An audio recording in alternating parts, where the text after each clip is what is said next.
Dans cet épisode, je vous propose de découvrir comment mieux vivre grâce à 2 conseils de nos anciens.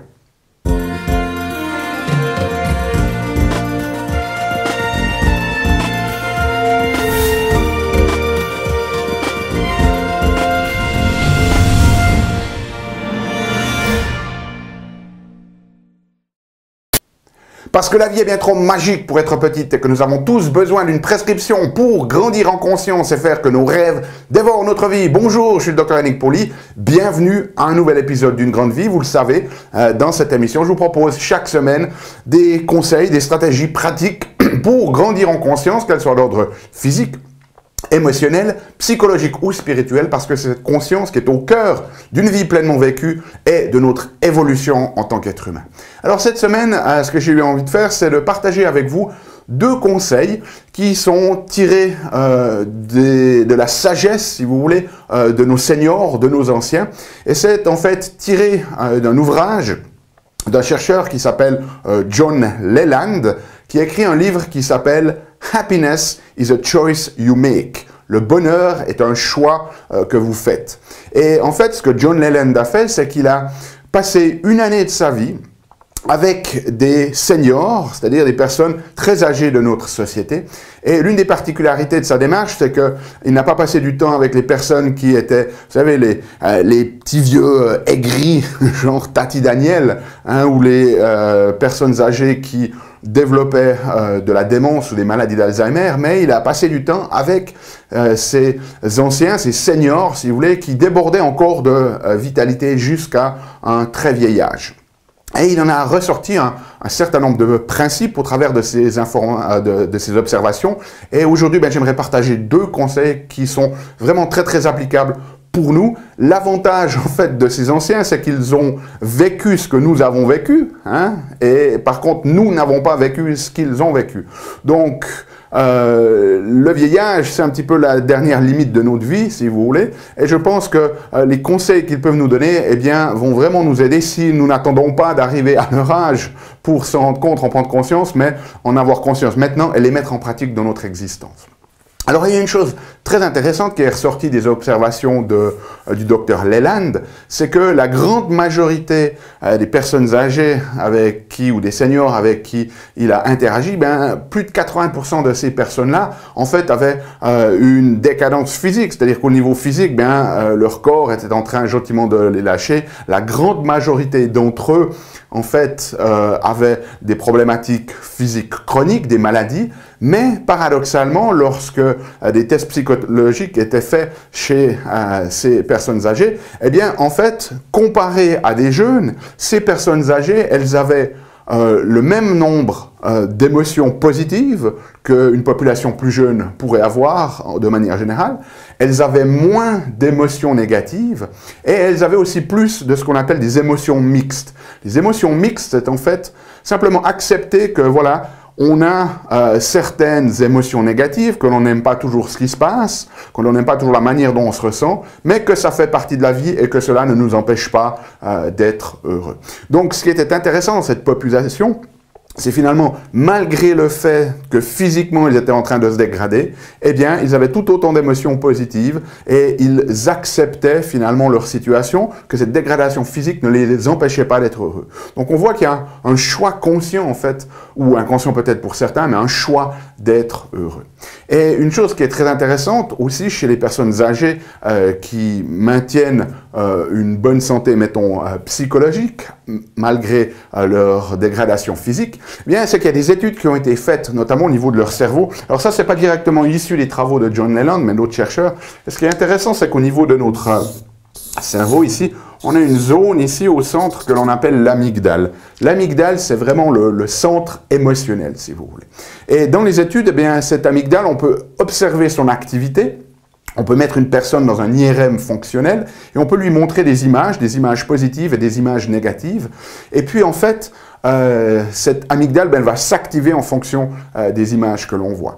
Et ce qui est très intéressant, c'est en fait lorsque l'on montre à des jeunes des images positives et des images négatives, eh bien, cette amygdale va s'activer plus ou moins de la même manière. Si on prend des personnes qui ont eu des traumatismes, par exemple des stress post-traumatiques, des études montrent que lorsque l'on remonte des images positives et des images négatives, eh bien, leur amygdale va s'activer beaucoup plus lorsqu'elles sont soumises à cette image négative qu'à l'image positive.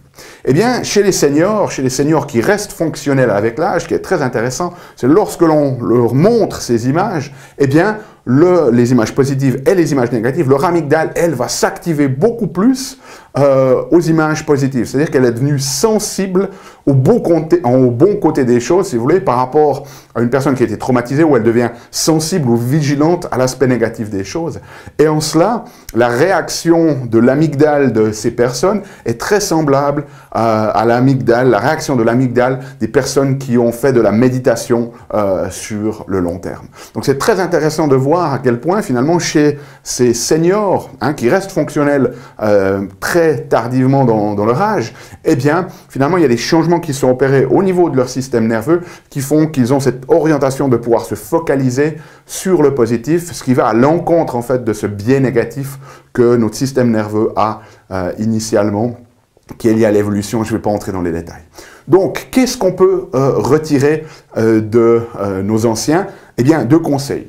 Le premier, si on regarde, on voit que le Dr Leyland a observé que ces personnes âgées, ces seniors, finalement, elles aimaient bien leur routine et puis elles ne voulaient pas changer de leur routine. Et très souvent, on a l'impression de projeter un petit peu sur ces personnes âgées, de dire, voilà, elles n'ont plus envie de s'adapter, elles n'ont plus envie de changer, etc.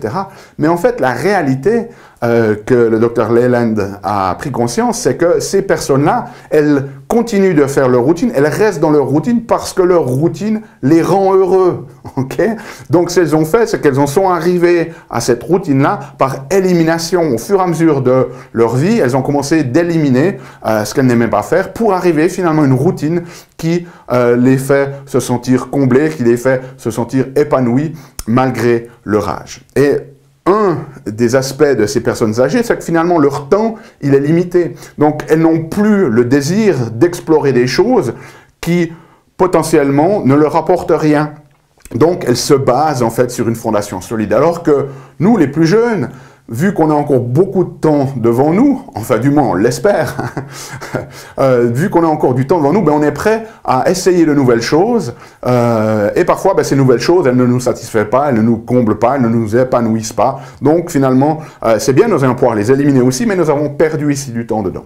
Donc lorsqu'une personne âgée, qui est encore fonctionnelle dans son voyage, n'essayez pas de lui changer cette routine en fonction de vos valeurs. Elle a choisi cette routine parce que cette routine lui fait du bien, parce que cette routine la rend heureuse finalement. Donc le premier conseil que l'on peut tirer ici, c'est, ici j'ai noté ce qui vous rend heureux, eh bien qu'est-ce qu'il faut faire? Faites